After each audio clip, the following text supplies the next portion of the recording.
بسم اللہ الرحمن الرحیم فأعوذ بالله السميع العليم من الشيطان الرجيم من همزه ونفخه ونفثه بسم الله الرحمن الرحيم والسماء ذات البروج واليوم الموعود وشاهد ومشهود قتل أصحاب الأخدود النار ذات الوقود إذ هم عليها قعود وهم على ما يفعلون بالمؤمنين شهود وما نقموا منهم إلا أن يؤمنوا بالله العزيز الحميد الذي له ملك السماوات والأرض والله على كل شيء شهيد سبحانك لا علم لنا إلا ما علمتنا إنك أنت العليم الحكيم رب اشرح لي صدري ويسر لي أمري واحلل عقدة من لساني يفقهوا قولي واحلل عقدة من لساني يفقهوا قولي. پیارے بھائیوں اور عزیز ساتھیوں، السلام علیکم ورحمۃ اللہ وبرکاتہ. وعلیکم السلام ورحمۃ اللہ وبرکاتہ.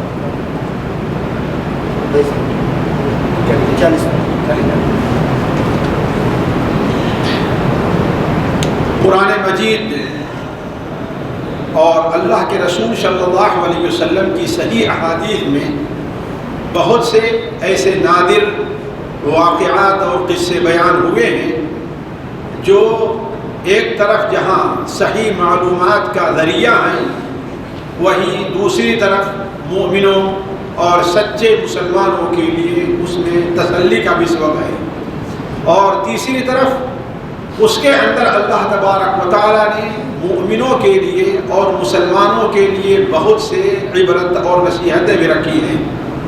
اللہ تبارک و تعالیٰ سورہ ہود کے اندر، جس میں اللہ تبارک و تعالیٰ نے انبیاء علیہ السلام کے واقعات کا ایک لمبا سلسلہ رکھا ہے، اللہ تعالیٰ اس سورت کے آخر میں بیان فرماتا ہے کُلًّا نَقُصُّ عَلَيْكَ مِنْ أَنْبَاءِ الرُّسُلِ مَا نُثَبِّتُ بِهِ فُؤَادَكَ وَجَاءَكَ فِي هَٰذِهِ الْحَقُّ وَمَوْعِظَةٌ وَذِكْرَىٰ لِلْمُؤْمِنِينَ. رسولوں کی یہ سب احوال جو ہم نے آپ کے سامنے بیان کیے ہیں، ان کے بیان کرنے کا ایک فائدہ یہ ہے کہ آپ کو دلی تسکین اور سکون ملے کہ یہ مسائل، پریشانیاں، مخالفتیں جو ہمارے ساتھ ہیں یہ کوئی نئی نہیں ہیں. دوسری چیز یہ ہے کہ اللہ تبارک و تعالیٰ اس کے اندر حق بات ہی بیان کر رہا ہے. اللہ تعالیٰ کا مقصد ہے کہ لوگوں تک سچے واقعات اور حق بات پہنچے. وَجَاءَكَ فِي هَٰذِهِ الْحَقُّ. اور تیسرا فائدہ یہ ہے کہ مَوْعِظَةً وَذِكْرَىٰ لِلْمُؤْمِنِينَ، مومنین کے لیے اس میں نصیحت اور وعظ ہے. سورہ یوسف، جس کے اندر اللہ تبارک و تعالیٰ نے آدھے پارے سے بڑی صورت ہے، اس کے اندر صرف حضرت یوسف علیہ السلام اور ان کے بھائیوں کو واقعہ بیان کیا ہے. اس صورت کے آخر میں اللہ تعالیٰ ارشاد فرماتا ہے لَقَدْ كَانَ فِي قَصَصِهِمْ عِبْرَةٌ لِأُولِي الْأَلْبَابِ مَا كَانَ حَدِيثًا يُفْتَرَىٰ. ان کے بیان میں، ان کے قصوں میں عقل والوں کے لیے یقیناً نصیحت اور عبرت ہے. ما کان حدیثا یفترا، یہ قرآن یا اس میں جو قصے بیان کیے جا رہے ہیں یہ کوئی جھوٹ بنائی ہوئی کتابیں نہیں ہیں، نہ باتیں ہیں. ولیکن تصدیق الذی، بلکہ یہ تصدیق ان کتابوں کی ہے جو اس سے پہلے گزر چکی ہیں. وتفسیر کل شیء، اور بہت سی چیزوں کو اس میں کھول کھول کر کے بیان کیا جا رہا ہے. وہدی ورحمۃ لقوم یؤمنون، اور ایمان والوں کے لیے اس میں ہدایت اور رحمت ہے. ان دونوں آیتوں کو سامنے رکھیں تو معلوم ہوتا ہے کہ جو قصے بیان ہوئے ہیں ان میں تین فائدے بڑے اہم ہیں. ایک فائدہ تو یہ ہے کہ نبی کریم صلی اللہ علیہ وسلم اور آپ کے بعد تمام مومنین کے لیے تسلی کا اس میں سبب ہے. دوسری چیز یہ ہے، تسلی اس لیے ہے کہ اولاً تو یہ معلوم ہونا چاہیے کہ اللہ تبارک و تعالیٰ کے نیک بندوں پر جو آزمائش ہوتی ہے اور ان کے دشمنوں کی طرف سے جو حملہ ہوتا ہے یہ کوئی نئی بات نہیں ہے. اور دوسری بات یہ ہے کہ اللہ تبارک و تعالیٰ بالآخر اپنے نبیوں کی، اپنے نیک بندوں کی مدد کرتا ہے اور ان کے دشمنوں کو ہلاک اور برباد کرتا ہے. دوسرا فائدہ یہ ہے کہ مومنین کے لیے درس و عبرت ہے. اور تیسرا فائدہ یہ ہے کہ صحیح واقعات اور صحیح تاریخ کی ہمیں معلومات ہوتی ہیں. انہی قصوں میں سے ایک بڑا اہم قصہ اور ایک بڑا اہم واقعہ اور بڑا مشہور واقعہ وہ اصحاب اخدود کا ہے. اصحاب اخدود جس کا ذکر سورہ البروج کے ساتھ اختصار سورہ البروج میں اختصار کے ساتھ بیان کیا گیا ہے. البتہ نبی کریم صلی اللہ علیہ وسلم کی احادیث میں صحیح مسلم ہے، مسند احمد ہے، سنن ترمذی ہے، ان احادیث کے اندر یہ قصہ تفصیل کے ساتھ بیان ہوا ہے. یہ قصہ بڑا مفید ہمارے لیے اور آپ کے لیے اس لیے بھی ہے کہ اس قصے سے یہ واضح ہوتا ہے کہ حق و باطل کی کشمکش بہت پرانی ہے. آج کوئی نئی بات نہیں ہے کہ باطل اسلام اور مسلمانوں کے سامنے وہ کھڑا ہے اور ان کے ساتھ انہیں نیچا دکھانے کی ہر ممکن کوشش کر رہا ہے. نہیں، بلکہ یہ بات بڑی پرانی رہی ہے، سطح زکار رہا ہے ازل سے تا امروز، چراغ مصطفی سے شرار بولابی. یہ قصہ اللہ تبارک و تعالیٰ کی قدرت کا ایک نادر نمونہ ہے کہ کس طریقے سے ایک چھوٹا سا بچہ جو ابھی دنیا کے جو نظام ہے اس کے لحاظ سے ابھی نابالغ ہے، وہ چھوٹا سا بچہ اپنے وقت کی ایک بڑی طاقت کو اور بہت بڑی طاقت کو چیلنج کر دیتا ہے، اور بڑی طاقت اس کے سامنے اس بچے کا کوئی نقصان کرنے سے بالکل عاجز آ جاتی ہے. اس قصے کے اندر اسے یہ بھی واضح ہوتا ہے کہ کس طرح مسلمانوں کی ایک جماعت اپنے دین کی حفاظت کے لیے دنیا کی تمام نعمتیں، دنیا کے تمام مال و متاع کو قربان کر دیتا ہے اور آگ میں جلنا وہ قبول کر لیتا ہے. دو عالم سے کرتی ہے بیگانہ دل کو عجب چیز ہے لذت آشنائی. تو علی کل حال ساتھیو، اس قصے کے اندر بڑے فائدے ہیں. یہ قصہ یہ واضح کرتا ہے کہ ایک بچہ جو اللہ تبارک و تعالیٰ کی توحید کا نعرہ لگاتا ہے تو اپنے وقت کی بڑی سی بڑی طاقت اور اس کے حاکم اور اس کے بادشاہ کو اپنی کرسی لرزتی اور کانپتی دکھائی دیتی ہے. یہ قصہ ساتھیوں شروع میں آپ کے سامنے یہ قصہ اختصار کے ساتھ رکھتا ہوں، پھر اس کے بعد ہم یہ دیکھتے ہیں کہ اس قصے سے ہمیں اور آپ کو کیا عبرتیں اور نصیحتیں ملتی ہیں. اصل قصہ کے راوی ایک بڑے مشہور صحابی ہیں حضرت صہیب رومی رضی اللہ تعالیٰ عنہ، جنہیں اسلام لانے کے بعد بہت اذیتیں اور بڑی تکلیفیں دی گئی تھی. ایک لمبا سا قصہ ہے ان کی اذیت اور تکلیف کا. وہ بیان کرتے ہیں کہ اللہ کے رسول صلی اللہ علیہ وسلم نے ہم سے لوگوں سے بیان فرمایا کہ تم سے پہلے ایک بادشاہ تھا اور اس کے دربار میں ایک جادوگر تھا. ساتھیوں، آج جس طریقے سے کوئی بھی حکومت اپنی حکومت کو مضبوط رکھنے کے لیے، اپنی حکومت کو طاقت دینے کے لیے CID اور اس قسم کا کوئی گروپ رکھتی ہے کہ جو طاقت بھی اس کے خلاف اٹھ کھڑی ہو، جو طاقت بھی اس کے خلاف کوئی پلان بناتی ہو، ان CID کے ذریعے سے پتہ لگا کر کے ان کا قلعہ کما کیا جائے.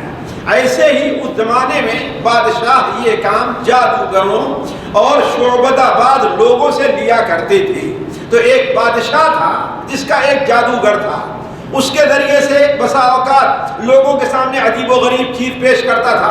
اس بادشاہ نے خدائی کا دعویٰ کر رکھا تھا اور یہ ظاہر کرتا کہ دیکھو تم وہ باتیں جو چھپاتے ہو وہ باتیں بھی ہم کو معلوم ہو جاتی ہیں. کیوں؟ اس لیے کہ جو جادوگر ہوتے ہیں عموماً جنوں اور شیطانوں سے کام لیتے ہیں. جس طریقے سے دنیا میں انسان اور حاکم آج کے زمانے میں اپنے CID کو چاروں طرف پھیلائے رکھتے ہیں کہ ایک دسترخوان پر آپ 4-6 آدمی بیٹھ کر کے کھا رہے ہیں تو کسی کو نہیں پتا کہ اس میں کوئی CID بھی بیٹھا ہو. اور ایسا ہوا کرتا ہے. ایک شخص ایک آدمی کے ساتھ کام کرتا ہے، اس کے ساتھ بڑا خیرخواہ رہتا ہے، اس کے ساتھ بڑی دوستی رہتی ہے، لیکن بعد میں معلوم ہوتا ہے کہ وہ ایک CID ہے جو ہمارے پیچھے لگا ہوا تھا. ایسے بہت سے حادثات آتے ہیں. تو اس وقت حاکم یہ کام جادوگروں سے لیا کرتے تھے. تو اس حاکم کا ایک جادوگر تھا اور جب جادوگر بوڑھا ہو گیا اور اس کے مرنے کا وقت ہوا، یعنی ظاہر بات بڑھاپے کے بعد مرنے ہی کا مرحلہ آتا ہے، تو اس نے بادشاہ سے کہا کہ کسی ہونہار سمجھدار بچے کو میرے پاس لے آ دیجئے تاکہ میں اسے اپنا علم سکھا دوں، ورنہ میرے بعد مجھے ڈر ہے کہیں یہ علم مردہ نہ ہو جائے. اس کی طرف کے اوپر بادشاہ نے ویسے ہی جیسے اس نے طلب کیا تھا. اور بعد کے واقعات نے بتایا کہ ہاں وہ بچہ بڑا ذہین تھا, وہ بچہ بڑا ہی ہوشیار تھا, اور اس بچے کو جو چیز بتائی جائے اس کے اوپر اچھی طریقے سے غور کرتا اور اس کو پکڑتا بھی اچھی طریقے سے تھا. تو ایک بچہ لے آیا گیا جو روزانہ اس جادوگر کے پاس اپنے گھر سے جاتا, جس طریقے سے اسکول کے اندر بچے جاتے ہیں کہ ایک کچھ حصہ کلاس لے کر کے گھر واپس آ جایا کرتا تھا. وہ بچہ اسی طریقے سے ایک مدت تک جادوگر کے پاس جاتا رہا اور جادو سیکھتا رہا. ایک دن بچہ اس راستے سے جا رہا تھا تو یہ دیکھتا ہے کہ میں دیکھتا ہوں کہ یہاں پر ایک چھوٹی سی کٹیا بنی ہوئی ہے, گھاس پھوس کا ایک چھوٹا سا گھر بنا ہوا ہے, اور اس کے اندر کوئی آدمی رہتا ہے. عام طور پر بچے جو زیادہ ہوشیار ہوتے ہیں, جو چالاک ہوتے ہیں, جو چلبلے بچے ہوتے ہیں, وہ اپنے آس پاس کی چیزوں کو معلوم کرنے کے بڑے ہی خواہش مند رہا کرتے ہیں. لہذا ایک دن بچے نے کہا کہ دیکھوں آخر یہ کیا ہے. چنانچہ ایک بچہ اندر گیا تو کیا دیکھتا ہے کہ وہ عبادت کے اندر مشغول ہے, وہ نماز پڑھ رہا ہے. کچھ دیر اس کے پاس بیٹھتا ہے, پھر جب نماز سے فارغ ہوا پوچھا تم کیا کر رہے ہو, تو اس نے کہا کہ میں نماز پڑھ رہا ہوں. نماز کیا چیز ہے؟ تو اس نے بیان کیا کہ ایک اللہ ہے, وہی خالق ہے دنیا کا, وہی رازق ہے, اسی نے سب کو پیدا کیا ہے, آسمان اور زمین اسی کے پیدا کرتا ہے, آسمان اور زمین پر اسی کی حکومت ہے. اس نے تمام مخلوقات کو پیدا اسی لیے کیا ہے کہ سارے لوگ اسی کی عبادت کریں. یہ بات بچے کے دل میں بیٹھ گئی. تو اب بچہ کیا کیا کہ یہ نہیں کہ جادوگر کو چھوڑ دے, نہیں, جادوگر کے پاس جاتا, البتہ آتے اور جاتے راستے میں جب جانے لگتا تو, اور جب کلاس ختم کر کے آنے لگتا تو تھوڑی دیر تک اس جادوگر کے پاس بیٹھ جاتا, نعوذ باللہ من ذالک, اس راہب کے پاس جو عبادت گزار تھا اس کے پاس بیٹھ جاتا, اور اس سے دین کی تعلیم, توحید کی تعلیم, عبادت کا طریقہ, اللہ تبارک و تعالیٰ کی قدرت, جو اللہ تعالیٰ کی وہ شان ہے, اللہ تعالیٰ کے اسماء و صفات سے متعلق گفتگو, اللہ تعالیٰ کے ربوبیت سے متعلق گفتگو, اللہ تعالیٰ کی الہیت الوہیت سے متعلق گفتگو, وہ ساری چیزیں اس سے سیکھتا رہا. یہاں تک کہ اسے ایک آزمائش اس کے ساتھ درپیش آئی. آزمائش یہ کہ ظاہر بات ہے کہ جب ایک وقت میں نکلتا ہے تو اسے اتنے وقت میں پہنچ جانا جیسے کہ پہلے آیا کرتا تھا, اور جب گھر واپس آتا ہے تو اسے اس وقت پہنچ جانا جیسے کہ پہلے آیا کرتا تھا. لیکن جب سے وہ راہب کے پاس بیٹھنا شروع کیا, ادھر جادوگر کے پاس جانے میں بھی اسے تاخیر ہو, اور اپنے گھر واپس آئے تو وہاں بھی اس کو تاخیر ہو. تو اب اس سلسلے میں اسے پریشانی یہ ہوئی کہ گھر والے الگ ڈانٹتے تھے, اور یہ اس زمانہ تھا جو کہ شاید جیسے ہم لوگ کے بچپن کا زمانہ تھا کہ بچوں کی پٹائی بھی ہوا کرتی تھی. آج تو استاد کی پٹائی ہوتی, بچے خود ہی پیٹ دیتے ہیں استاد کو, استاد بیچارہ ڈرتا رہتا ہے. لیکن اس زمانے میں بچوں کی پٹائی ہوا کرتی تھی, اور بچوں کی پٹائی ہو تو ان کی مدد کرنے والا, حتیٰ کہ ان کے ماں باپ بھی نہیں ہوتے تھے. ماں باپ بھی استاد سے کہہ دیتے تھے کہ ہڈی ہماری ہے, گوشت اور چمڑا آپ کا ہے, آپ کا ہے, جو چاہے کریں, میرا بچہ پڑھنا چاہیے. تو اس وقت کی یہ بات ہوئی. تو جب بچہ استاد کے پاس جاتا اور تاخیر ہوتی تو استاد سزائیں دیتا, اس کو مارتا, اور جب بچہ گھر واپس آتا تو گھر والے ڈانٹتے کہاں لیٹ ہو گئے. تو یہ شکایت اس نے کہا ہم کس سے کریں, سب سے بہتر اگر کوئی آدمی ہے شکایت اس سے کرنے کی تو وہ کون ہے, وہ راہب ہے. لہذا راہب سے اس نے یہ شکایت کی. تو راہب نے کہا کہ دیکھو, اب چونکہ یہی اصل تعلیم ہے, چونکہ یہی اصل دین ہے, چونکہ یہی اصل تربیت ہے جو تمہاری کرنی ہے اور تم سیکھ رہے ہو, لہذا اب اس کے لیے اگر تمہیں کچھ جھوٹ بھی بولنا پڑتا ہے, توریہ سے کام لینا, تو وہ بھی کرو. ایسا کرنا کہ جب راہب پوچھے کہ لیٹ کیوں ہو گئے تو کہہ دینا کہ گھر میں تھوڑا سا کام تھا اور میں وہاں مشغول ہو گیا, اس لیے تھوڑا سا لیٹ نکلا. اور ظاہر بات ہے سب سے بڑا کام کیا کر رہا تھا, وہ یہی کام تھا. ایک اعتبار سے جھوٹ بھی ہے اور دوسرے اعتبار سے جھوٹ بھی نہیں ہے. اور جب گھر والے پوچھیں تو کہنا کہ آج استاد نے سبق زیادہ دے دیا تھا, جس کو لکھنے میں سیکھنے میں مجھے تاخیر ہو گئی. اس طریقے سے ایک مدت واللہ عالم کتنے دیر چلتی رہی واللہ ہی بہتر جانتا, حدیث میں اس کا ذکر نہیں ہے, مہینہ, 2 مہینہ, 6 مہینے, سال, واللہ عالم. لیکن ایسا لگتا ہے کہ اس درمیان میں بچہ جس مرحلے سے چلا تھا ذرا اور ہوشیار اور بڑا ہو گیا تھا، ہو سکتا ہے 13 سال 14 سال 15 سال واللہ اعلم اسی عمر کا رہا ہو بچہ، تو ایک دن کیا دیکھتا ہے کہ اپنے گھر سے آیا راہب کے پاس، اور راہب کے پاس سے جا رہا تھا اپنے استاد کے پاس، جادوگر کے پاس، تو کیا دیکھتا ہے کہ راستہ بند ہے، راستے میں ایک کھائی پڑتی ہے، ایک نالا پڑتا ہے، ادھر کے لوگ اس طرف رکے ہیں، ادھر کے لوگ اس طرف رکے ہوئے ہیں۔ آگے بڑھا، دیکھتا ہے کہ آخر کیا صورتحال ہے، تو کیا دیکھتا ہے کہ وہاں پر ایک خطرناک اور زہریلا جانور ہے، بعض حدیثوں میں ہے کہ وہ شیر ہے تھا، بعد میں واللہ اعلم، لیکن ایک ایسا جانور تھا جو نہ وہاں سے ہٹ رہا تھا اور نہ کسی کی جرأت ہوتی تھی اس کے قریب جا کر کے اسے ہٹائے، دور سے لوگ پتھر مار رہے ہیں لیکن اس پر کوئی اثر نہیں ہوا کرتا تھا، ہو سکتا ہے اژدہا رہا ہو، واللہ اعلم، کوئی ایسی چیز تھی۔ اب یہ خبر بادشاہ تک پہنچتی ہے تو بادشاہ اپنے جادوگر سے کہتا ہے کہ تم کچھ اپنا کرتب دکھاؤ، اس کو ہٹانا ہے، کیسے ہٹایا جائے اسے، کس طریقے سے جنوں شیطانوں سے تم مدد دیتے اس کو ہٹاؤ۔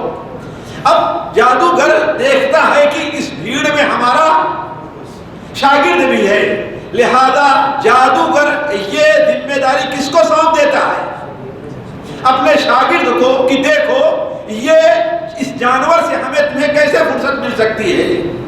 چنانچہ ہوا یہ کہ شاگرد نے، اس بچے نے، جس کا نام عبداللہ بن تامر بتایا جاتا ہے، اس کا نام عبداللہ بن تامر ہے بتایا جاتا ہے، اس بچے نے ایک پتھر لیا، چھوٹا سا پتھر، جبکہ لوگ بڑے بڑے پتھر مار چکے تھے، اور بچے نے سوچا کہ اب وہ وقت آ گیا ہے کہ میں فیصلہ کر لوں، مجھے حق الیقین اور علم الیقین حاصل ہو جائے کہ یہ راہب حق پر ہے یا کہ جادوگر حق پر ہے، اس لیے کہ دونوں کی تعلیم کے اندر زمین آسمان کا فرق ہے۔ ایک اللہ تبارک و تعالیٰ کی وحدانیت کی طرف، اس کی عبادت کی طرف بلا رہا ہے، شرافت کے جو کام ہے اس کی طرف دعوت دے رہا ہے، جو کام نیکی کے ہیں اس کی طرف دعوت دے رہا ہے، صلہ رحمی کی دعوت ہے، جھوٹ بولنے جھوٹ سے پرہیز کی دعوت ہے، سچ پر عمل کرنے کی دعوت ہے، اور دوسری طرف کفر ہے، شرک ہے، دھوکہ ہے، دغا بازی ہے، وہ ساری یہ کام ہیں۔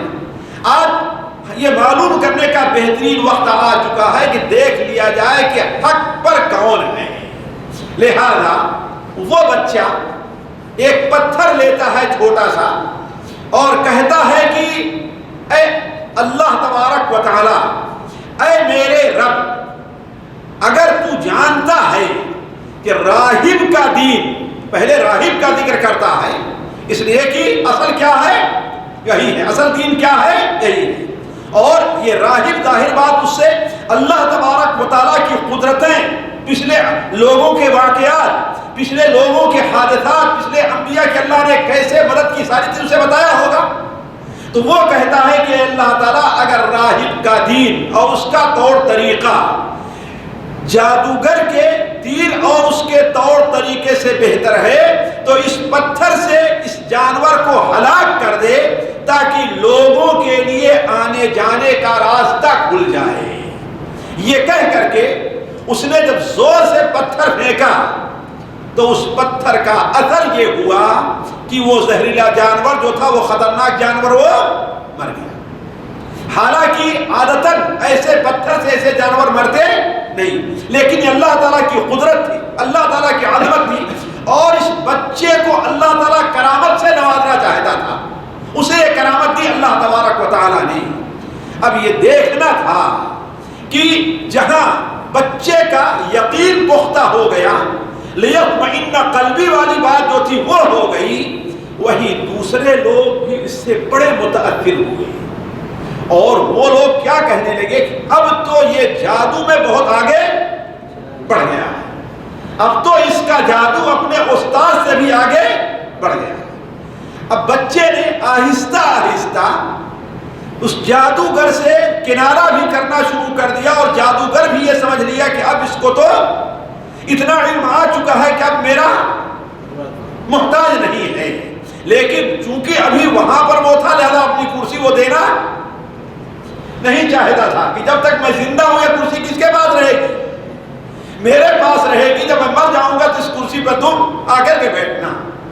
اس بچے کو اللہ تعالیٰ کی طرف سے یہ مدد تھی کہ اس بچے نے اپنا گھر رہ کر کے یا کہیں اور رہ کر کے آہستہ آہستہ اپنے دین کی تبلیغ شروع کر دی، اور وہاں سے واپس فوراً کہاں آیا؟ اپنے استاد کے پاس، راہب کے پاس، اور واقعہ بتایا کہ معاملہ ایسا ایسا ہے، آج ایسا ہوا۔ راہب کو بڑا تعجب ہوا اور اس نے کہا بیٹے آج تم مجھ سے افضل اور بہتر ہو گئے، آج تم مجھ سے افضل اور بہتر ہو گئے ہو، اور یاد رکھو جس راستے کو تم نے اختیار کیا ہے اس راستے میں آزمائشوں کا دور ضرور آیا کرتا ہے۔ جیسے کہ ورقہ بن نوفل نے اللہ کے رسول سے کیا فرمایا تھا کہ تمہیں آزمایا، تمہیں یہاں سے نکالا جائے گا، ایسے اس کا کہا کہ اس راستے میں آزمائشیں ضرور آیا کرتی ہیں۔ تو ایسا کرنا کہ اگر تم سے پوچھا جائے کہ تمہیں یہ چیز کس نے سکھلائی ہے، یہ علم جو توحید کی دعوت تمہارے پاس ہے کس نے دی ہے، میرا پتہ نہ بتانا۔ اس لیے ساتھیوں کی عام مفسرین اور علماء کا خیال ہے کہ یہ واقعہ نجران کا ہے، یہ نجران کا علاقہ جو ہے یہ نجران کا ہے، اور حضرت عیسیٰ علیہ السلام کے بعد کا واقعہ ہے۔ ہوا یہ تھا کہ یہاں کے لوگ نصرانی تھے، جیسا کہ اللہ کے رسول کے زمانے تک نصرانی رہے وہ لوگ، لیکن وہاں ذو نواس نامی ایک یہودی حاکم نے آ کر کے قبضہ کیا، زبردستی لوگوں کے دین کو بدلا۔ ساتھیوں اگر آپ تاریخ پڑھیں تو یہودیوں نے جتنا ظلم نصرانیوں پر کیا ہے شاید ہی دنیا کی کسی قوم پر کسی نے ظلم کیا، جتنا ظلم کیا ہے اور جتنا ان کو تنگ کیا ہے، یہ وقت نہیں کہ آپ کے سامنے رکھی جائے باتیں، جتنا تنگ کیا ہے اتنا کسی اور قوم کو تنگ نہیں کیا گیا ہے۔ یہاں تک کہ جانتے ہیں ذو نواس نے 20-25 ہزار سے زائد نصرانیوں کو قتل کیا اور جلایا، ایک دو نہیں۔ تو یہاں پر اس نے اپنی حکومت بنا لی تھی، اور اس کو طاقت دینے کے لیے، اس کی حفاظت کے لیے وہ جادوگروں سے کام لیا کرتا تھا ذو نواس۔ تو اس وقت اللہ تعالیٰ کے کچھ ایسے نیک بندے تھے جو حضرت عیسیٰ علیہ السلام کی لائی ہوئی توحید کے اوپر قائم تھے، اور انہیں عام موقع نہیں ملتا تھا تو وہ چھپ کر کے کیا کرتے تھے؟ اللہ تعالیٰ کی عبادت کیا کرتے تھے، اور اس بچے جیسا کوئی آدمی مل جاتا تو اس کی تربیت کیا کرتے تھے، اسے دین سکھایا کرتے تھے۔ تو بچہ اب جانتے ہیں کہ بوڑھے عموماً مصلحت پسند ہوتے ہیں، اور بچے عموماً کیا ہوتے ہیں؟ نوجوان جی جذباتی ہوا کرتے ہیں۔ تو وہ تو اب تک چھپ چھپ کر کے اپنا دین لوگوں کو بتلاتا تھا۔ بچے نے کیا کہا کہ حق پر چھپنے کی ضرورت ہے، لہذا وہ ایک جگہ بیٹھ گیا، اور اللہ تعالیٰ نے اسے وہ صلاحیت عطا فرمائی کہ جو شخص بھی اس کے پاس آتا اور اس کی دعوت کو قبول کر لیتا اور اللہ تبارک و تعالیٰ سے وہ دعا کرتا تو اس کا وہ کام ہو جاتا، حتیٰ کہ نابینا اس کے پاس آئے، اور سب سے پہلے اس نے اپنے اس ہنر کو دین کی تبلیغ کے لیے استعمال کیا۔ ساتھ اسی لیے سب سے بہتر چیز یہ ہے کہ اللہ ہمیں کوئی ہنر دے رہا ہے، کسی بھی قسم کا ہنر ہے۔ آج دنیا میں مختلف قسم کے ہنر، ڈرائیور ہی کیوں نہیں ہے، میکینک ہی کیوں نہیں ہے، طباخ ہی کیوں نہیں ہے، کسی بھی قسم کا ہنر انہیں مل رہا ہے۔ تو اسے چاہیے کہ سب سے زیادہ حقدار ہمارے اس ہنر کا کون ہے؟ اللہ تعالیٰ کا دین ہے۔ ہم اس کو کس میں استعمال کریں؟ اللہ تعالیٰ کے دین کی تبلیغ میں استعمال کریں۔ تو علی کل حال وہ نوجوان اور جذباتی اس نے دین کی تبلیغ کے لیے پاس پڑوس کی پرواہ کیے بغیر یہ کام کرنے لگا۔ لوگ اس کے پاس کوڑ کی حالت میں آتے، اور اس سے دعا چاہتے تو سب سے پہلے کہتا کہ میں جادوگر نہیں ہوں، جادوگر کے ہاتھ میں یہ طاقت نہیں ہے اور میں کچھ نہیں کر سکتا۔ اگر تم اس آسمان اور زمین کے خالق، اس آسمان اور زمین کے مالک الہ واحد پر ایمان لے آؤ تو میں تمہارے لیے دعا کرتا ہوں، وہ تم کو شفا دے گا۔ اور لوگ مان لیتے، اس کے سمجھانے اللہ نے اس کو زبان میں تاثیر ایسی عطا کی تھی، مان لیتے اور دعوت قبول کر لیتے اور صحت یاب ہو کر کے واپس جاتے۔ اسی درمیان میں آہستہ آہستہ یہ خبر کہاں تک پہنچی؟ بادشاہ کے ایک مصاحب، بادشاہ کے ایک مشیر، بادشاہ کے ایک درباری تک یہ خبر پہنچی جس کی بینائی جاتی رہی تھی، جس کی بینائی جاتی رہی تھی، وہ نابینا ہو گیا تھا۔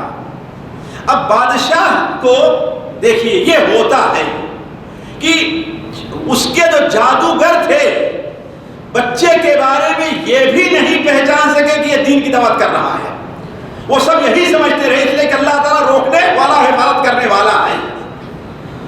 جادوگر کی یہی کمزوری ہے، لیکن اللہ تعالیٰ کے دین اور جو بندوں کو کرامت ملتی اس میں یہ کمزوری نہیں پائی جاتی۔ تو یہ بچہ اسی طریقے سے دعوت کا کام کرتا رہا اور لوگ اس کی باتوں پر ایمان لے آتے رہے، یہاں تک کہ معاملہ آگے بڑھ گیا۔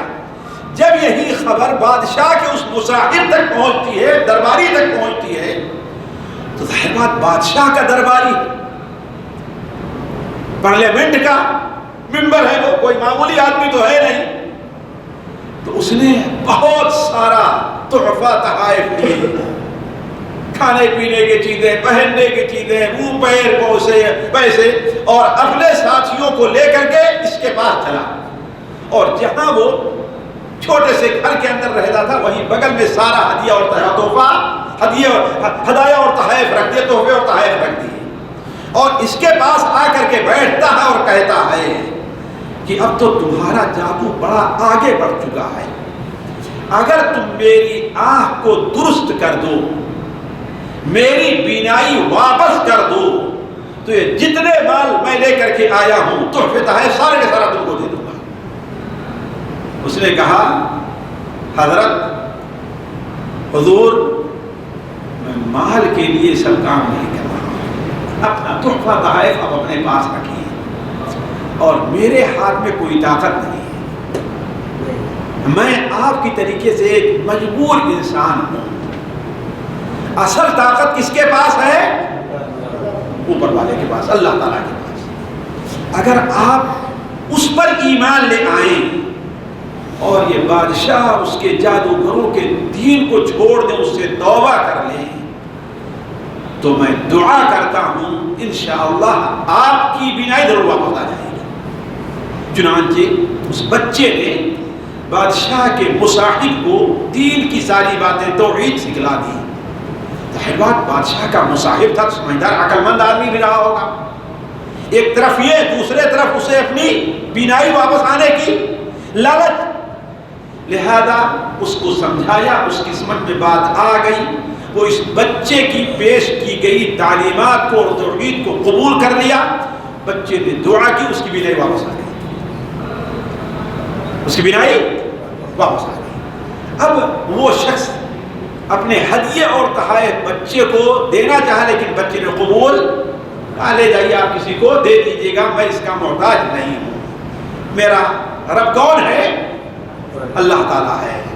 اس لیے ساتھیوں آپ جانتے ہیں کہ وہ ذمہ داری جو اہل علم نے، دعات نے اپنے سر اٹھا رکھی ہے، دین کی دعوت، دین کو سکھانے، قرآن کی تعلیم، اس کی دعوت ذمہ داری جو اٹھا رکھی ہے، اس کے عوض وہ کوئی مزدوری لینے کے حقدار نہیں ہے۔ قل ما اسألکم علیہ من اجر، آپ کہہ دیجئے لوگوں سے کہ اپنی اس تعلیم پر میں کوئی اجر تم سے، یہ اصل ہے۔ بہت لوگ صحیح بخاری کے اس حدیث کا حوالہ دیتے ہیں، کہتے ہیں حضرت ابو سعید خدری رضی اللہ تعالیٰ عنہ نے جب کسی قبیلے کے سردار کو کیا بچھو نے ڈکارا، کہا کہ انہوں نے پیسہ طلب کیا، حالانکہ وہ لوگ بھول جاتے ہیں کہ رقیہ کرنا واجب نہیں ہے اور دین کی تعلیم واجب ہے۔ واجب پر آپ کوئی مزدوری نہ طلب کریں، ایک ایسی چیز جو آپ کے اوپر واجب نہیں ہے اور کسی نے آپ کے ساتھ خیر خواہی نہیں کی ہے، بدلے میں ٹھیکا اس سے مانگے۔ دونوں فرق ہے، فرق نہیں ہے۔ لوگ اس بنیادی فرق کو نہیں سمجھنا چاہتے اور فتوے لگانا شروع کر دیتے ہیں کہ ہاں بھائی بالکل جاتے ہو کہیں تقریر کرنے کے لیے پیسے مانگو، طلب کرو کہ ہاں ہفتے میں مہینے میں 4 جمعہ میں پڑھاؤں گا اور مجھے ہر جمعہ کا 60,000 روپے چاہیے پاکستانی۔ اس سوال میرے پاس آئے تو کہنے کا مطلب یہ ہے کہ اصل چیز یہ ہے کہ اس بچے نے کہا کہ میں کچھ نہیں چاہتا، واپس کر دیا۔ اب دوسرے دن بڑی خوشی اور شان کے ساتھ بادشاہ کا وہ مشیر اور وزیر جب جا کر کے بادشاہ کے دربار میں بیٹھتا ہے، بادشاہ نے دیکھا کہ رے کل تک تو یہاں نابینا حالت میں بیٹھتا تھا، آج تیری آنکھ کہاں سے واپس آ گئی، یہ کس نے کیا؟ کہا کہ میرے رب نے میری بینائی واپس کر دی۔ کہا یعنی میں؟ یہ بدبخت جتنے ہوتے ہیں ظالم اور غاشم، یہ سارا کریڈٹ اپنے ہاتھ نام لینا چاہتے ہیں، چاہے جو کرتا رہے لیکن کریڈٹ کس کے نام آنا چاہیے؟ ہمارے نام آنا چاہیے۔ حالانکہ وہ بندہ خود جانتا تھا کہ اس کے بس میں نہیں، ورنہ اب تک واپس کر دیا ہوتا پہلے اس کی بینائی کو، پہلے تو نہیں واپس کیا، لیکن جو کریڈٹ کو لینا تھا اپنے آپ کو لینا تھا۔ جیسے دیکھ رہے ہمارے ملکوں میں چل رہا ہے، دونوں ملکوں میں آپ لوگ دیکھ رہے اچھی طریقے سے کریڈٹ کس کو لینا ہے، کتنے کون لوگ ان کے کتنے ساتھی ہیں، کتنے ان کے نام کو وبا کرتے ہیں، علی کل حال۔ تو اس نے کہا کہ ہم نے واپس کر دی، کہا کہ نہیں، اس نے میری بینائی واپس کی ہے جو ہمارا اور آپ کا اور ساری دنیا کا رب ہے، یعنی اللہ تعالیٰ۔ کہا اچھا تو میرے علاوہ کسی اور کو اپنا رب مانتا ہے؟ کہا کہ ہاں، ہمارا، آپ کا اور ساری دنیا کا رب کون ہے؟ اللہ تعالیٰ ہے۔ اب بادشاہ کو یہ بات نہیں بھائی، وہ جو اب تک ہمیں سجدہ کرتا تھا، وہ جو اب تک حضور سے بات کرتا تھا، آج ہمارے سامنے یہ نظر سے نظر ملا کر کے بات کر رہا، مجھے جھوٹا قرار دے رہا۔ بادشاہ سے نہیں رہ گیا، لہذا بادشاہ اس کو پکڑا، اس کو سزائیں دینے لگا اور اتنی سزائیں دی، جانتی ان بدبختوں کے پاس عجیب انداز بھی رہا کرتے ہیں، ایسے سزائیں دی کہ مجبور ہو کر کے اس نے بچے کا پتہ بتا دیا کہ ہاں اسی بچے نے میرے ساتھ مجھے یہ سکھلایا ہے۔ بچے کو حاضر کیا گیا، بچے سے کہا کہ بیٹے اب تم تو بڑے ہوشیار جادوگر ہو گئے، سیاسی باتیں کرنے لگا، یہ نہیں کہا کہ تم ایک خدا کیوں مانتے ہو، وہی سیاسی باتیں کرنے لگا کہ ارے تم بڑے ہوشیار ہو گئے ہو، جادو میں تمہیں اتنی مہارت ہو گئی ہے کہ اب تم نابینا کو بینا، کوڑھی کو تم صحیح کر دے رہے ہو، گنجے کے سر پہ بال آ رہے، حتیٰ کہ مردے کو زندہ، یہ تمہیں جو ملا ہے جادو کے عوض میں۔ کہا کہ بادشاہ سلامت، یہ جادو نہیں ہے، یہ بالکل جادو کے برعکس ہے، جادو کفر ہے اور یہ توحید ہے، جادو کفر ہے اور یہ توحید اور اسلام ہے۔ یہ سب کرنے والا اللہ تعالیٰ ہے، میرے ہاتھ میں یہ کچھ بھی نہیں ہے۔ تو کہا کیا تو میرے علاوہ کسی اور کو اپنا رب مانتا ہے؟ کہا کہ ہاں، ہمارا رب، آپ کا رب، ساری دنیا کا رب کون ہے؟ اللہ تعالیٰ ہے۔ لہذا قصہ مختصر ساتھیوں وقت گزر جا رہا ہے کہ بادشاہ نے اس کو بھی پکڑا اور اس کو اذیت پہنچانے لگا، اور اس قدر اذیت پہنچایا، ایسی تکلیف تھی کہ اس سے رہ نہیں گیا اور اس نے راہب کا پتہ بتا دیا، راہب کا پتہ بتا دیا۔ اب راہب کو حاضر کیا گیا، راہب کو بادشاہ نے توبہ کرنے، نعوذ باللہ من ذالک، توحید سے توبہ کرنے اور اپنے شرک و کفر کی طرف آنے کی دعوت دی، اسے مجبور کیا۔ جب راہب نے اسے قبول نہیں کیا تو یہ بدبخت جو یہودی تھا، یہ کسی پر رحم نہیں کرتے ہیں، اس زمانے میں یہ نصرانیوں کا دشمن تو تھا ہی، اس نے کیا کام کیا کہ اپنے سامنے اسے کھڑا کیا، نعوذ باللہ من ذالک، آرا مگایا، اس کے سر کے اوپر رکھا اور کہا کہ تم اپنی بات سے پھرتے ہو کہ نہیں پھرتے ہو؟ جب وہ مصر رہا تو اپنے سامنے ہی اسے آرا اس کے سر پر رکھا اور اسے دو حصوں میں بانٹ دیا۔ اس کے بعد اپنے مصاحب اور درباری کو بلایا اور اس سے بھی عہد لینا چاہا کہ اس کو ہم چھوڑ دیتے ہیں. کہا دیکھ لیا نا, اگر تم اپنی بات سے نہیں پھرتے ہو تو تمہارے ساتھ یہ بھی حشر ہے. لیکن جانتے ہیں جب ایمان دل کے اندر بیٹھ جاتا ہے تو دنیا کی کوئی تکلیف اسے, بلکہ تکلیف میں لذت ملتی ہے. حضرت بلال رضی اللہ عنہ کے بارے میں کہیں ہم نے پڑھا ہے کہ جب ان سے کہا گیا کہ اے بلال, اتنی اذیت جو تم کو پہنچائی گئی ہے آخر تم نے برداشت کیسے کر لیا؟ یہ سوچ کر کے انسان کے رونگٹے کھڑے ہو جاتے ہیں, لیکن تم نے برداشت کیسے کیا؟ تو حضرت بلال نے کہا کہ جو اس کے عوض میں ثواب اور اجر کی لذت ہے, وہ لذت اور یہ اذیت دونوں کا مقابلہ ہوا تو لذت غالب آ گئی, اس سے میں کامیاب ہو گیا. دعا لب سے کرتی ہے بیگانہ دل کو, عجب چیز ہے لذت آشنائی. نمال غنیمت شہادت ہے مطلوب مقصود مومن, نمال غنیمت نہ کشور کشائی. اس جب اس مصاحب کو سامنے یہ ساری چیزیں پیش کی گئی اور کہا نہیں تو تمہیں بھی ایسے ہی تمہارا یہ انجام ہونے والا ہے, مصاحب بھی راضی نہیں ہوا دین سے پھرنے پر. لہذا تمام لوگوں کے سامنے اس کے سر پر بھی ہلا رکھا گیا, اسے 2 حصوں میں بانٹ دیا گیا. 2 لاشیں اس طریقے سے. اب بچے کو ساتھ بادشاہ یہ معاملہ نہیں کرنے والا تھا.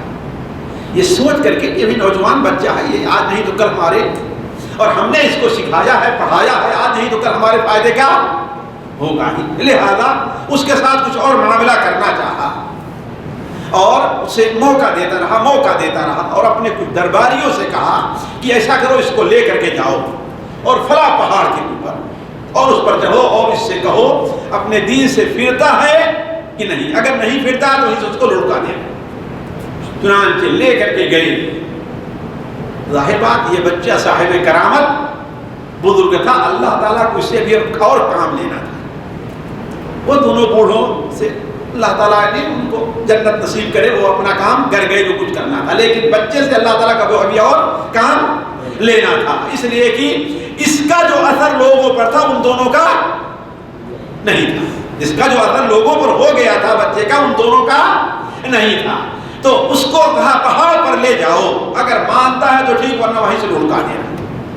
وہ بچہ جب پہاڑ کے اوپر ان لوگوں کے ساتھ کھڑا ہوا تو سوچا کہ بس سارے واسطے کیا ہیں اب ختم ہیں, سارے دروازے, لیکن ایک دروازہ جو مومن اور اللہ کے درمیان میں ہو کبھی بند نہیں ہوتا. اس نے کیا کہا, اللہم اغفرلیہم بما شئت, اللہم اغفرلیہم بما شئت. اے اللہ تعالیٰ میرے پاس کوئی طاقت نہیں ہے, میرے پاس صرف تو ہے, تو جس طریقے سے چاہے اس سے نپٹ لے اور مجھے نجات دے. چنانچہ پہاڑ کے اوپر اندر حرکت ہوتی ہے, زلزلہ آتا ہے, وہ سارے کے سارے نیچے آ گئے, وہ تسلیم سلامت رہ گئے. بچے نے بھاگنا نہیں چاہا اس لیے کہ بادشاہ کو مجبور کرنا تھا اسے. پھر واپس آیا اور بادشاہ نے جب دیکھا تو کہا کہ اس کا مطلب کہ تمہارے ساتھ کوئی بہت بڑا گینگ ہے کہ ان لوگوں کو مار دیا ہے کہیں. لہذا پھر کچھ لوگوں کو بلایا اور کہا لے جاؤ, اس بار پہاڑ اس طرف جو ہے شاید ان کے کہیں گفا وغیرہ میں, کہیں غار وغیرہ میں اس کے ساتھی بیٹھے ہوئے ہیں, لے جاؤ کہاں سمندر میں لے جاؤ, کشتی بیٹھاؤ, اور کشتی میں جب بیچ سمندر پہنچا تو وہیں اس کو ڈال دیا. وہ بچہ پھر جاتا ہے اور جب ڈالنے کا وقت ہوا تو پھر یہی دعا کرتا ہے, اللہم اکفیہم بما شئت, اے اللہ تعالیٰ جیسے تو چاہے ان سے نپٹ لے اور مجھے نجات دے دے. چنانچہ کشتی وہی دیکھتے ہوئے حرکت میں آتی ہے, سارے کے سارے نیچے گر جاتے ہیں, بچہ صحیح سلامت بن جاتا ہے. قصہ مختصر یہ کہ بادشاہ کے پاس آیا, بادشاہ نے دیکھ کر تعجب کیا, کہا وہ لوگ کہاں گئے؟ کہا اللہ جہاں تک ان کو کہاں پہنچا دیا اللہ تعالیٰ نے. اب وہ کیا کہتے ہیں بس سلامت. بچے نے کہا کہ ابھی ہم کو چھوڑنے والا نہیں ہے, لہذا کہتا ہے بادشاہ سلامت اس طریقے سے آپ لاکھ کوشش کر لیں مجھے نہیں مار سکتے, نہیں مار سکتے. البتہ ایک طریقہ ہے, وہ یہ ہے کہ آپ تمام لوگوں کو جمع کریں, اور ساتھی میں بہت بڑی حکمت ہوتی ہے, بہت بڑی. اس لیے حضرت موسیٰ علیہ السلام اور جادوگروں کا مقابلہ تو کیا ہوا کہ اس دن لوگوں کو جمع کرو جو تمہارے جشن وغیرہ کا دن ہے کہ نہیں؟ تو اس بچے نے کہا تمام علاقے کے جو آبادی کے لوگ ہیں ان کو جمع کیجئے ایک میدان میں، اور کسی کھجور کا جو تنا بڑا ہو اس کے اوپر مجھے اوپر لٹکا دیجئے، اور میرے ہی ترکش سے، میرے ہی تیر، یہ کہہ کر کے مجھے ماریے کہ بسم اللہ رب ھذا الغلام، بسم اللہ رب ھذا الغلام، اللہ اس اللہ کے نام سے جو اس غلام کا رب ہے، اس اللہ کے نام سے جو اس غلام کا رب ہے، اس طریقے سے اگر آپ کریں، میرے رب کا نام لیں، تو ہو سکتا ہے آپ مجھے مار دے، ورنہ آپ مجھے مار نہیں سکتے۔ بادشاہ کو چونکہ بچے سے دیکھا کہ کام نہیں چھٹکارا لینا تھا، لہذا اس کے کہنے کے مطابق سارے لوگوں کو جمع کیا، سارے لوگ چھوٹے بڑے جو اس پر ایمان لے آئے تھے وہ بھی، جو ایمان نہیں لائے تھے وہ بھی، مرد بھی عورت بھی، سارے کے سارے لوگ علاقے کے ایک مجمع جمع ہو گئے ہیں۔ پتہ نہیں کتنے لاکھ رہے ہوں گے، اللہ عالم کے ہزار رہے ہوں گے، اس لیے کہ آدمی اپنی طاقت کا اظہار کیسے کرتا ہے؟ ذرا بھیڑ کو جمع کر کے، آج بھی دیکھیں سیاسی لوگ بھیڑ کو جمع کر کے اپنی طاقت کا اظہار کرتے ہیں۔ تو بادشاہ نے ساروں کو جمع کیا، اور جمع کرنے کے بعد جب بچے کے کہے ہوئے طریقے کے اوپر تیر چلایا تو وہ تیر جا کر کے بچے کی کٹپٹی یہاں پر لگتا ہے، اور بچہ اپنا ہاتھ اس طریقے سے رکھا اور اللہ تعالیٰ اوپر ہی سے اوپر وہ چلا گیا۔ ساتھیوں، یہ کتنی بڑی سعادت ہے کہ اللہ نے اس کا مقام بھی بلند رکھا، اور اس کی وفات آئی پھر بھی بلندی کے اوپر آئی، نیچے زمین پر اس کی وفات نہیں آئی۔ یہ ماجرا دیکھنا تھا کہ پورا گاؤں، پورا علاقہ بچے کا قائل تو پہلے وہ بھی ہو چکا تھا نا، اب سب کی زبان پر ایک الفاظ آتا ہے، آمنا برب ھذا الغلام، آمنا برب ھذا الغلام، آمنا برب ھذا الغلام۔ ہم بھی اس غلام کے رب کے اوپر ایمان لے آتے ہیں، ہم بھی اس غلام کے رب کے اوپر ایمان لے آتے ہیں، ہم بھی اس غلام کے رب کے اوپر ایمان لے آتے ہیں۔ یہ اس کا کہنا تھا۔ تو بادشاہ اور اس کے مصاحبین نے کہا اب جو بگڑنے والا اب معاملہ بگڑ گیا، سب سے معاملہ ذرا کب بگڑا ہے؟ اب بگڑا ہے۔ لہذا بادشاہ، ظاہر بات ہے کہ جتنے غالب لوگ ہوتے ہیں ہر قسم کے دلائل کو دیکھ کر کے، ہر قسم کے حقانیت کو سمجھ کر کے، پھر بھی شیطان ان کے پیچھے اس قدر رہا کرتا ہے کہ انہیں حق قبول کرنے نہیں دیتا، اور اپنی طاقت کو استعمال کرتے ہیں۔ چنانچہ ہوا یہ کہ بادشاہ نے کہا کہ اب اس سے چھٹکارا لینے کا یہی طریقہ ہے کہ پورے گلیوں کے اندر خندق کھدا دو، پوری گلیوں میں خندق کھداؤ، اس میں آگ جلاؤ، اور ایک ایک کو بلاؤ، اگر وہ اس دین سے پھرتا ہے تب تو ٹھیک ہے، اور اگر نہیں پھرتا تو آگ اسے جلا دو۔ چنانچہ ساتھیوں، روایت میں ہے کہ خندق کھودی گئی، آگ جلائی گئی، لوگوں کو لایا گیا، اور ایک ایک کر کے لوگوں سے پوچھا جا رہا ہے، لیکن ہر آدمی کیا کہتا ہے؟ آمنا برب ھذا الغلام۔ ایک دن میں 25,000 لوگوں کو اس طریقے سے جلا دیا گیا۔ ساتھیوں، یہ ظالم، یہ بدماش اور گنڈے لوگ کبھی بھی حق کو بلند نہیں دیکھنا چاہتے، حق کو دبانے کے لیے یہ جو بھی طریقہ چاہے ساری دنیا کو داؤں پر لگا دے، سارے ملک کو داؤں پر لگا دے، لیکن اپنی کرسی یہ بچانا چاہتے۔ چنانچہ آخر میں صحیح مسلم کی روایت میں ہے کہ ایک عورت بیچاری آتی ہے اپنے گود میں ایک بچے کو لیے جھجکتی ہوئی، اسے آگ میں کودنے کے لیے کہا جاتا ہے لیکن نہیں کودتی۔ بچے کی محبت ماں کے دل میں ساتھیوں ایسی ہوا کرتی ہے، اپنی اکیلے نہیں، کون ہے گود میں؟ بچہ ہے، آگے بڑھتی ہے پھر پیچھے آ جاتی ہے، آگے بڑھتی ہے پھر پیچھے آ جاتی ہے۔ آخر میں اس بچے کو اللہ تعالیٰ، یہ دیکھیں ساتھیوں اللہ اپنے مومن بندوں کی کیسے مدد کرتا ہے۔ یہ ہے اصل مدد۔ اصل مدد ملک فتح کر لینا نہیں ہے ساتھیوں، اصل مدد اپنے اصل حقیقت جو ہے یا اصل اللہ کی مدد اپنے دشمن کے اوپر غالب آ جانا نہیں ہے۔ اللہ کی اصل مدد یہ ہے کہ جس تیر کو تو لے کر کے اٹھا ہے اس کو تو چھوڑنے نہ پائے۔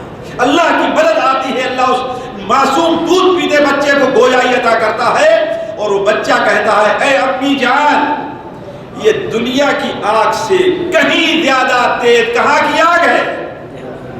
آخرت کی آگ ہے، اس آگ کی پرواہ نہ کرو، یہ آگ اسی وقت تک آپ کو تکلیف دے گی جب تک آپ کے جان میں جان ہے۔ چنانچہ ماں نے بچے کو پکڑا اور گود میں لے کر کے اس طریقے سے ساتھیوں یہ قصہ ختم ہو گیا۔ اس قصے کے اندر ساتھیوں جو ہم نے تقریباً 20 فائدے رکھے تھے، اب وقت نہیں ہے کہ میں ان فائدوں کا ذکر کروں، لیکن اس سے آپ لوگ اندازہ لگا لیے ہوں گے کہ ایک مومن کو یہ عبرت لینا چاہیے کہ اولا ساتھیوں بڑے اختصار کے ساتھ اور جلدی میں کہ حق اور باطل کی یہ لڑائی کوئی آج نہیں ہے۔ آپ لوگ بہت سے لوگ یہ کہتے ہیں کہ کیوں مسلمانوں کو پریشانی ہے؟ اس میں مسلمانوں کی کمزوری ہے، لیکن یہ نہیں ہے کہ یہ اللہ تعالیٰ کی سنت کے خلاف ہے۔ ہمیشہ ظالم طاقتیں جب بھی ان کو قوت ملی ہے وہ مسلمانوں کے ساتھ کوئی رحم نہیں کرتے، ایک چیز۔ دوسری چیز ہمیں یہ سمجھنا چاہیے کہ یہ ظالم جو طاقتیں ہوا کرتی ہیں اہل حق کے ساتھ جب بھی انہیں کوئی موقع ملتا ہے تو ان کے ساتھ کوئی بھی یہ رحم نہیں کرتے، لیکن اللہ تبارک و تعالیٰ اپنے مومن بندے کی مدد ہر حال میں کرتا ہے۔ اگر یہ سمجھتا ہے کہ انہیں ملک ملے، انہیں غلبہ ملے تو انہیں ملک اور غلبہ دیتا ہے، اور اگر اللہ تعالیٰ کی حکمت اور مصلحت یہ ہوا کرتی ہے کہ نہیں انہیں اذیت پہنچے، تکلیف پہنچے تاکہ سیدھے جنت میں چلے جائیں، آخرت میں ان کا حساب کم ہو، تو اللہ تعالیٰ انہیں شہید کرتا، لیکن ان کی ایمان کی حفاظت اللہ تعالیٰ ضرور کرتا ہے۔ اللہ تعالیٰ سے دعا ہے کہ اللہ تعالیٰ ہمارے اور آپ کی ایمان کی حفاظت فرمائے، اللہ تعالیٰ مسلمانوں کو ثابت قدم رہنے اور اللہ تبارک و تعالیٰ دین کی دعوت دینے اور تبلیغ کرنے کی توفیق عطا فرمائے۔ سبحانک اللہم و بحمدک اشہد ان لا الہ الا انت استغفرک و اتوب الیک۔